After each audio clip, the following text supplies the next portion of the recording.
What's up guys, Mind Warrior here, and today we have week 3 of the GPC. Now, I know I'm a little behind, I've had a lot of work to do for school and just getting ready for it, and I just haven't had time to sit down, record in a quiet area, and finally get this done. So that's what I'm doing right now, because I need to get this content out to you guys.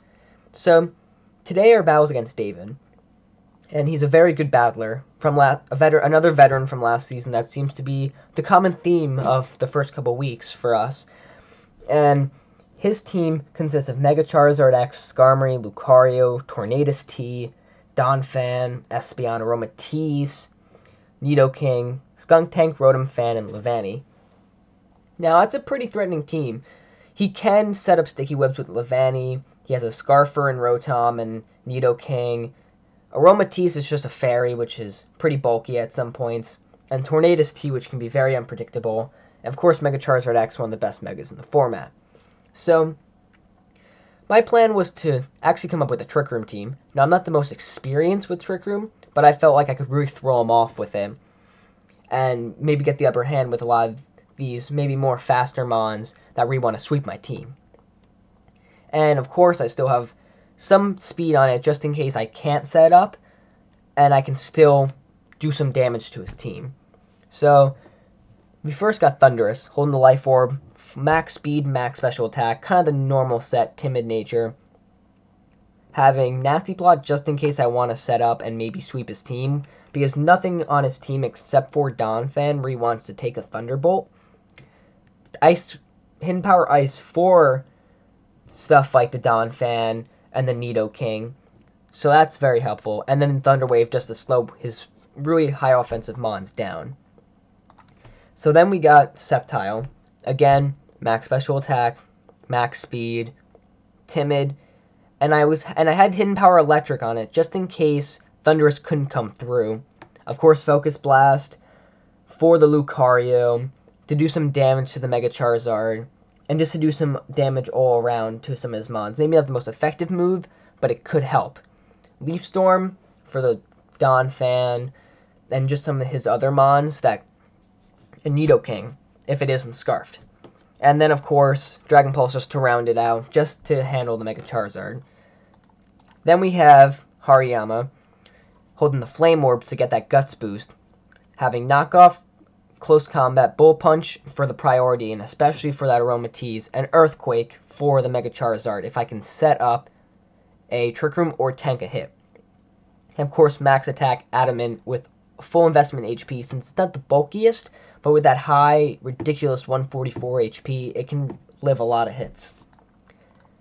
Then we have Heatran holding the Choice Specs, which I really thought could do a lot of work to his team. Having a little bit in special attack while being still modest, but having nice defense and HP investments to maybe tank an Earthquake from a Mega Charizard.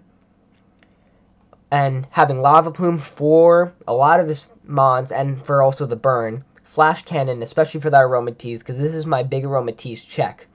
Dragon Pulse for the Mega Charizard, and Earth Power again for the Mega Charizard, Lucario, and just some of his other Mons that don't really want to take a Choice Spec Earth Power. Then we have Claydol. Oh, Claydol.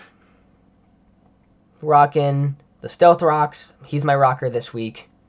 Trick Room, of course. Rapid Spin to get away the rocks from the Skarmory if he doesn't want to use Defog.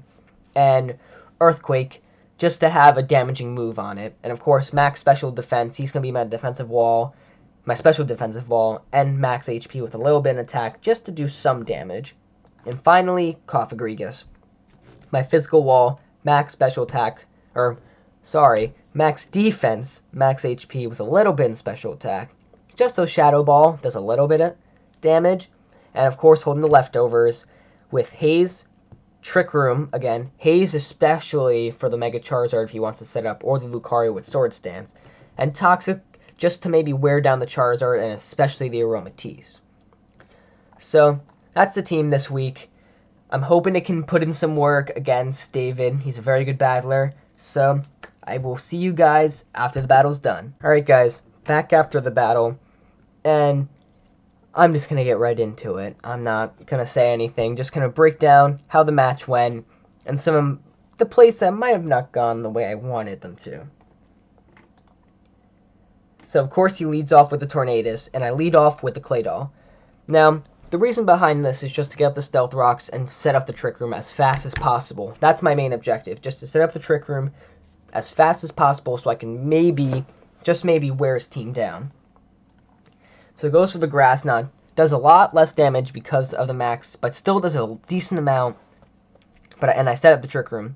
Now, looking at it, I should have maybe set up the Stealth Rocks that first turn. So it goes for the U-turn, tank it pretty well, actually, and he goes into the Skarmory. Now, I switch into the Thundurus, of course, because that's really my only switch in. I could have switched in the Mega Sceptile, seeing the Defog, and maybe got a nice HP Thunder off, HP Electric. But of course, he switches into the Aromatisse to tank the Ice, the HP Ice, because he wasn't going to switch into that Nidoking. But just as a prediction, you never know. Now, this would have been the perfect time to set up the almighty Nasty Plot, but I switch into Heatran stupidly, predicting something else, predicting him not to switch out. But he goes for the Earth Power, which I did predict, and I did get the Levitate boost, so it didn't affect. But of course, nothing that really wants to take a hit from this Nidoking, and so I just have to sack off the Claydol, which is bad because that's one Trick Roomer down. So of course I send the Hariyama just to maybe scare him out, and I just go for the nice safe knockoff. So now I have the Burn Up. So although I'm going to be wearing down, still going to do a lot of damage. So I switch into the Heatran, because I know we can tank any hit this thing wants to throw at it. And I just go for the safe Lava Plume. And it does a lot of damage to this thing, which I was very surprised. I didn't realize how weak sometimes Charizard can be. So of course I go into Cofagrigus to tank any hit, and if he does want to set up, I have the Haze. And that's exactly what he chooses to do. He goes for the Dragon Claw, give him the Mummy ability, so it's not going to do that much damage to his Dragon Claw, but I set up the Trick Room, so I can get off a Haze without taking a crap ton of damage. But he gets the Earthquake off. Now, looking back at this, I might have should have run Pain Split just to be able to get HP up, and especially from a bulkier Aromatisse, that's going to want to stall me out.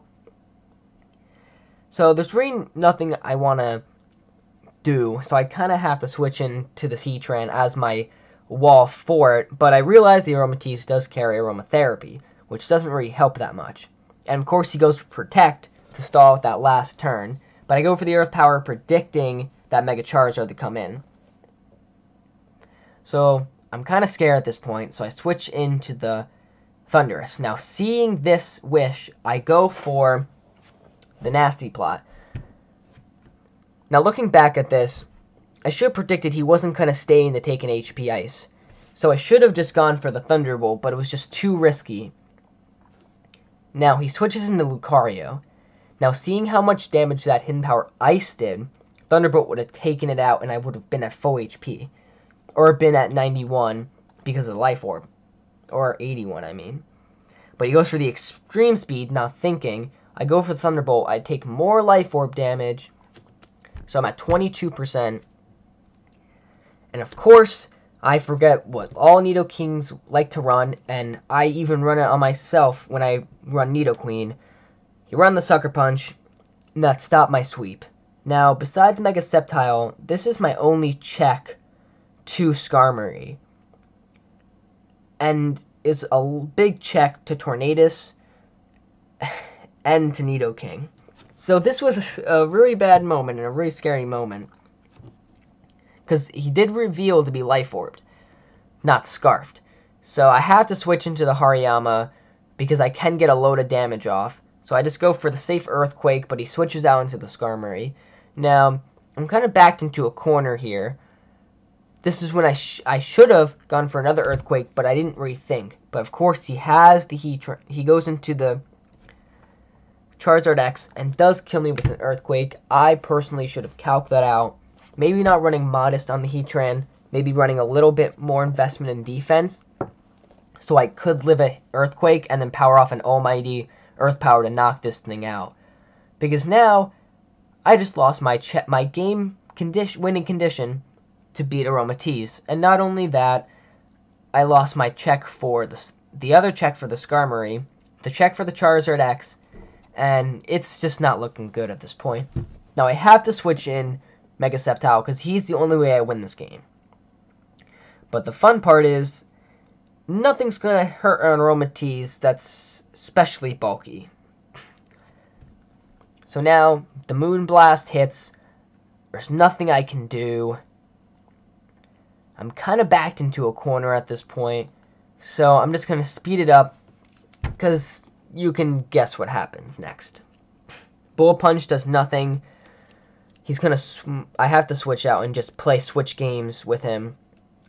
So I do get the matchup I want, but he doesn't stay in, which kind of messed me up. And of course, the Moonblast,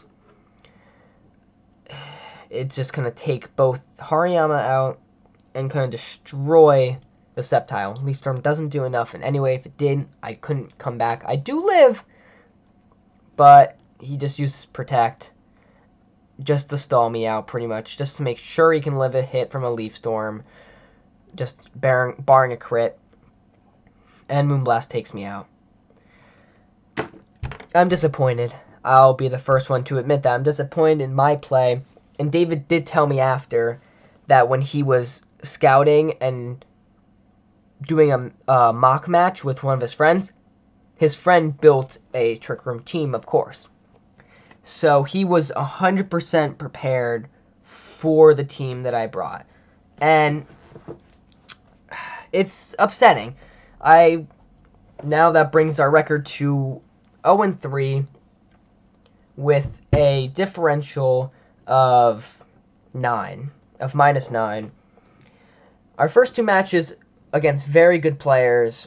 Not saying David isn't. He's a very skilled battler. Another veteran from Season 1 that didn't do that well, but has come back and has had a very good season so far.